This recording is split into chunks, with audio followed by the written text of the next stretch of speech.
All right, how's everybody doing? This is the Comic Samurai. I want to welcome you to my next video, and tonight we're going to be continuing my series on hidden gems. This is where we take a group of comic books that don't get nearly enough attention, shine a light on them, and spread a little love. Let's go ahead and jump right in.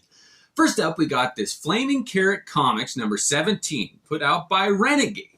Now, this was a small press comic book, and it's not the first appearance of the Mystery Men, but it's their best cover appearance, and it delves into their history and abilities a little bit more than issue number 16, which was their first appearance.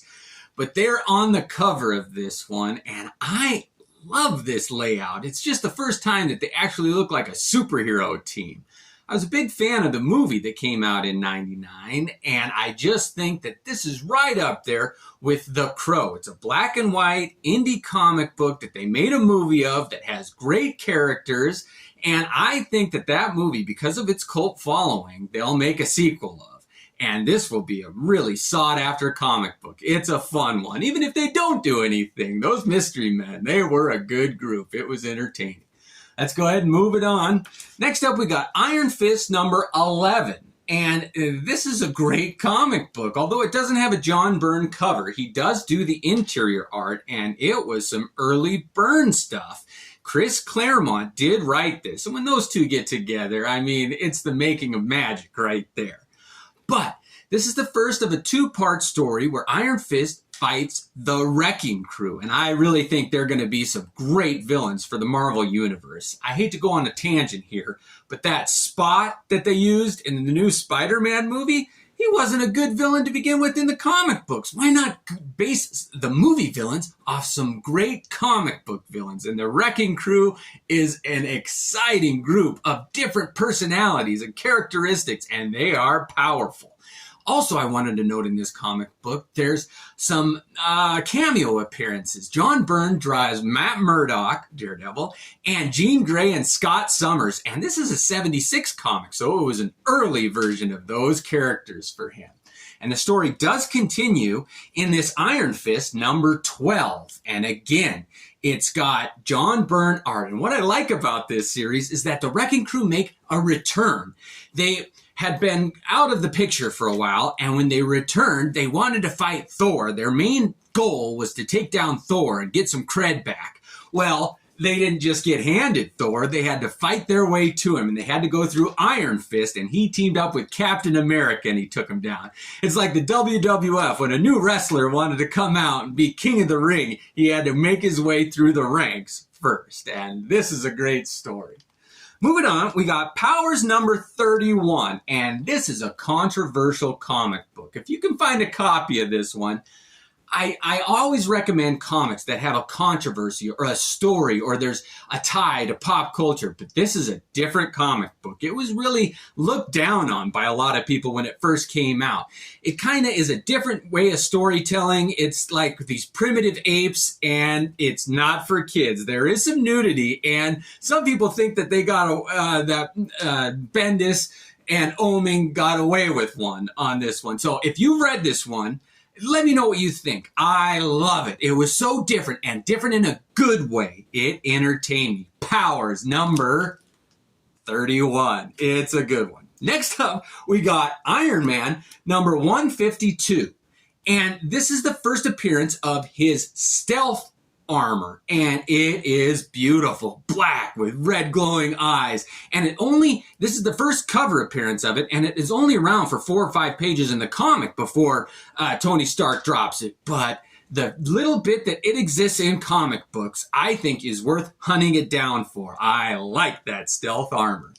Moving on, we got a series called Desolation Jones, and I think they did 8 issues of this first series, but the first story arc takes place over the course of 6 issues, and it introduces this character, Desolation Jones. Well, Jones is his name, and you get to know what his superpowers are, and I use that term loosely because he doesn't really have any superpowers, maybe advanced strength and stamina, but his real ability is that he's seen it all. He's been subjected to torture for a year straight and kept awake, and it caused psychological problems. He has an inability to feel many feelings for other people. He's not very empathetic. He's more apathetic. But, oh man, that J.H. Williams III art coupled with that Warren Ellis writing is just a match made in heaven. I like that Williams III art. He did Promethea, which is another great series, but he hit the ground running with this Desolation Jones. Oh, it is exciting. It's seedy, it's dirty, it's gritty, it's not for kids. It's rated R. It reminds me of that 8mm movie. Remember that one with Nick Cage and Joaquin Phoenix were both in that one. That is a great parallel. That movie really reminds me of this first story arc of Desolation Jones. It's got Nazis, pornography, Hitler, pimps, superheroes. Oh, and Desolation Jones does fight, and he takes these strong men down in ways that are creative. I like comic books that are different, and that one is. All right, we're going to jump to the Silver Age here, and we got Justice League of America, number 55. And this one is one of the early crises where the heroes from Earth 1 cross-pollinate and have an adventure with the heroes from Earth 2. And that was always confusing to me, why they call Earth 2 the Golden Age, the older heroes. But this comic features the first appearance in the Silver Age of the Golden Age Robin, Dick Grayson, I believe. Yes, and he's all grown up now, but they still call him Robin. But this is the comic where he officially gets inducted into the Justice League of America. And they fight some villains, and they all lose. It's continued where they call heroes from Earth 1, Superman, Batman, to come help. But this one is a hidden gem because of Robin's involvement. And look at that cover. When a major superhero is reintroduced in the Silver Age, like The Flash, redone with Wally West instead of Jay Garrick, it's always sought after. And I can't believe that one hasn't caught fire. Next up, we got Marvel Spotlight, number 8. Now, this is volume 2. But this one, the hidden feature, the hidden gem about this one is that the art on the cover and interiors is done by Frank Miller. This comic is as if Jim Starlin and Frank Miller switched roles. Starlin usually does that cosmic Captain Marvel type stuff, but Miller does it on this one, and his take is refreshing. It was enjoyable. Good story. It's got some political intrigue in it, and it's a little philosophical. But this Captain Marvel story in Marvel Spotlight number 8 is a gem worth finding. All right, next up is Defenders number 96. And when I do these lists, I always like to include one that's all about the cover. And if you can find this one, it's dirt cheap, but it's got a golden cover. Mike Golden, I think, is the artist name, and he always does a great job. And his take on the Ghost Rider, the way he does flames and color and lighting, I think this is one of the most underrated covers of all time. Don't crack it open and expect much of a story. I mean, Ghost Rider does interact with the Defenders, and it's kind of a fun romp, but this cover, oh, I think it's just frameable. I love this cover, and you never see people talk about it, but I think this is one of the best images of Johnny Blaze's Ghost Rider that was ever made. And all right, only a couple more. Next up, we got JSA Classified number 1, and this is the copy that is the Adam Hughes cover.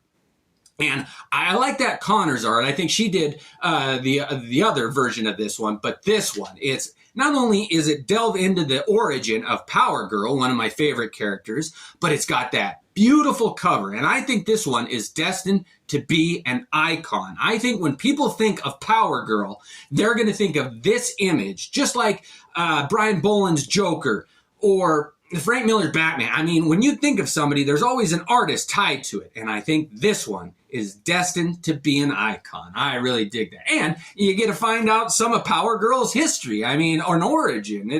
I like that comic book. All right, last up, save the best for last, is Marvel Team Up Annual 1. And this one's from 1976 also. And it is an early meeting between the X-Men and Spider-Man. And it might even be the first time that Spider-Man met Wolverine. I'm not 100% sure, but I am 99% sure that Wolverine and Spider-Man had never met before this comic book. Now, Nightcrawler had met Spider-Man in that Amazing Spider-Man, I think, 162. But this is an early version of the X-Men, too. Wolverine is almost unlikable and almost unrecognizable the way they draw his costume. He's still that real scrappy, small character. And the X-Men and Spider-Man have a good adventure in this one, good art. It's got a Dave Cockrum cover, and it just displays so well those colors with that bold black, and it's a giant size annual #1 Marvel team up. I just can't say enough good things about this group of comic books. It was a fun one. So let me know if you thought they were underrated. Thanks for joining me. Have a good night.